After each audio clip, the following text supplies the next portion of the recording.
শিয়া হলো দুই প্রকারের। কয় প্রকারের? একটা হলো সুগরা আর একটা হলো কুবরা। একটা হলো বড় শিয়া আর একটা হলো ছোট শিয়া। এই ছোট শিয়া এদেরকে আমরা ডাইরেক্ট কাফের বলতে পারি না, কারণ ওদের ভুল আছে, কিন্তু এমন ভুল নাই যেটার কারণে কাফের হয়ে গেছে। কিন্তু বড় এক প্রকারের শিয়ার আছে, শিয়া কুবরা।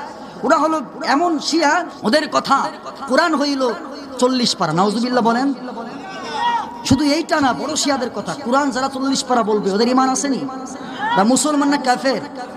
শুধু তাই বলে না, ওরা বলে আল্লাহর ফেরেশতা হযরতে জিবরাইল আমিন এই যে নবুয়তের জন্য, কোরআন নাজিল করার জন্য নবীজি মুহাম্মদ সাল্লাল্লাহু আলাইহি ওয়াসাল্লামের কাছে আইছে, আসলে আসতে চেয়েছিল হযরত আলীর কাছে, ভুল করে নবীর কাছে চলে গেছে।